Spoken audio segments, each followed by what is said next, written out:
you a creative? Are you maybe a budding writer? Can you build? Can you develop a tense, a thrilling drama? Or maybe you could do the research, the development that's needed to author a biography. Well, I'm asking this because the Bournemouth Writing Festival is back in April, and it's there that you'll get one-to-ones with literary agents. I mean, this is the way to break into the industry, isn't it? I mean, I say this is the way. I don't know. I'm not in that sort of industry. You hear talks, though. You get discussions at these sort of festivals and networking opportunities as well, because often they say it's like who you know and the timing of who you meet. Let's find out a little bit more about the Bournemouth Writing Festival. The man behind it is Dominic Wong, and he lives in Bournemouth and he's with us. Hello. Afternoon, Dominic. Hello. Thank you for having me on. Yeah. As you can hear, I don't know much about the industry, but I mean, I've spoken to authors along the way and people sort of who've written maybe for many, many years, have almost maybe given up. I mean, you hear the stories, don't you, of like some of the biggest writers out there. It's a tricky industry, isn't it? It's like you might have the talent, but that might go undiscovered. That's such a shame, isn't it? It is. And throughout the festival and the networking events that you mentioned, I meet hundreds of writers, those people who haven't even started writing it actually, who have got this book inside them but don't know how to get it out, all the way through to people that are published and they want to improve and progress, and as you say, try and find an agent or get their book out there in the world.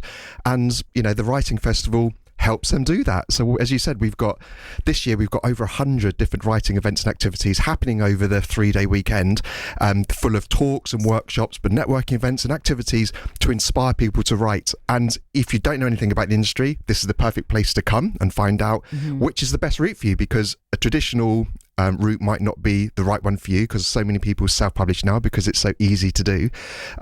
So there's lots of inspiration and also how to write. So we have workshops on how to plot a novel and finding the time to write and all these different things. What makes a successful book?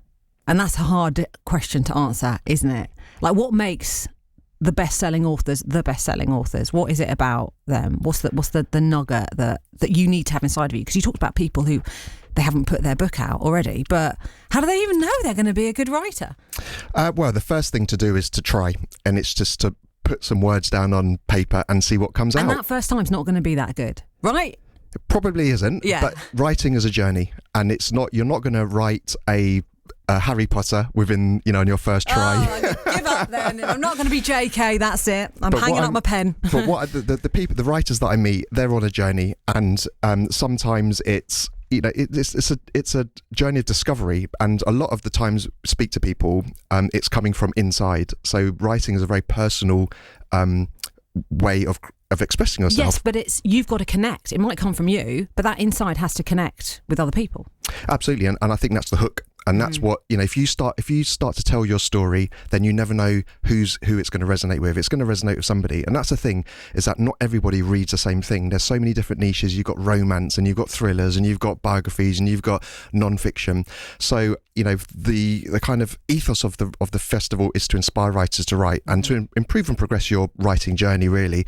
And that's what we're trying to do, is to tease those stories out of people. And what I'm really proud of this year for the festival is that we've got such a diverse lineup. So we're hearing from people who have had difficulties in their life, who are on the edges of society. We have creative writing workshops for adults with additional needs. We have creative writing workshops for language school students where English isn't their first language, and we've got a Dorset-wide schools competition as well.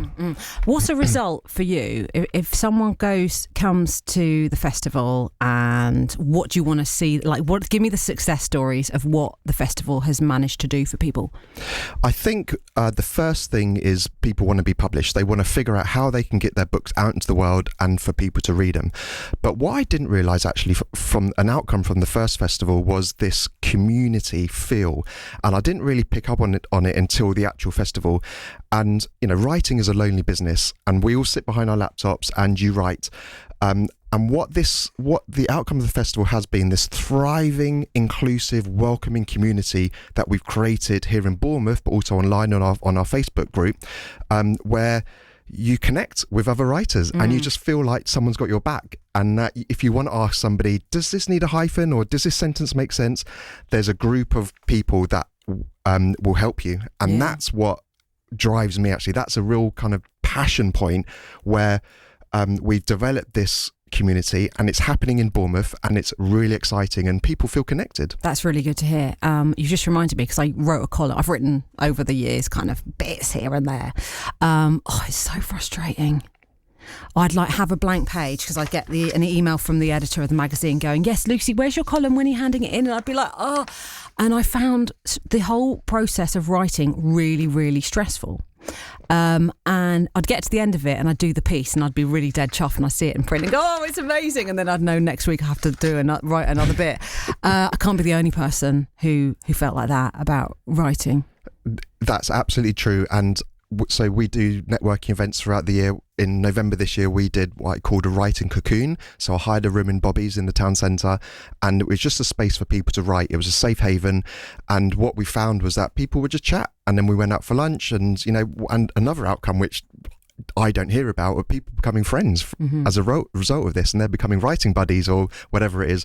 And I'm also proud to say that we're working with BCP Libraries, and we've created what we're calling Writers Havens, and these are informal writing groups in libraries every month, and you can go and just discuss your writing or just meet other people writing, and you can feel again that connection, and that's what it's about. It's finding like-minded people and finding a tribe. And when you see that tribe, you must look at it and go, my work here is done. This is good. This is a good day in the office. It's brilliant. And we had our launch event last Thursday in Street Goose in the town centre, and we had 70 people, young, old, black, Asian, trans, and the common ground was writing, and we all connected, and it was just lovely vibe, lovely atmosphere, and that really is a beautiful metaphor for the writing festival, because that's what happens. Is Bournemouth becoming, because of the festival, has that sort of increased the creative to Bournemouth, do you think?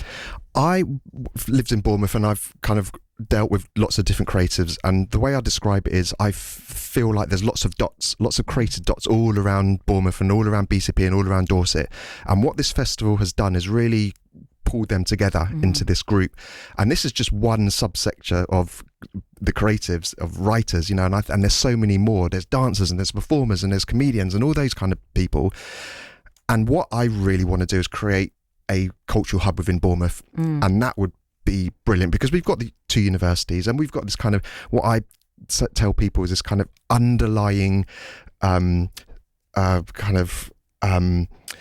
I can't really explain it, but this kind of underbelly of creativeness bubbling underneath the surface, and it just needs something to bring it all together and out into the open. You're doing that, and you've got a couple of writing competitions as well, and this is a good springboard, isn't it, to get noticed. Tell us about the competitions, and how, if someone's listening, has got some work they want to submit, they can do that, right? Correct. So we have two. So the first one is a poetry and flash fiction competition, and anybody around the world can enter that. We've already had entries from Australia, from Dubai, from the United States, and that's brilliant. That's being supported by Arts University Bournemouth. They're judging it. And also we are supporting Vita Nova, who is a local arts charity who work with recovering addiction writers. So we're supporting them with donations on that and free entries. Our second competition is for children, and so we're working with primary schools, secondary schools and home educated children, and it's a nature themed competition to inspire young people to write. I'm really pleased to say that Chris Packham filmed a video for us to introduce it. How cool is that? Listen, Dominic, you're doing a brilliant job. Let's catch up again, maybe just before the festival, because, and see where it's going. BournemouthWritingFestival.co.uk if you want to find out all the details of what Dominic's been talking about, BournemouthWritingFestival.co.uk. And it's in April. It's between the 26th to the 28th of April. Dominic Wong, thank you so much for coming in. Best of luck with it. Thank you so much. Yeah, great work there.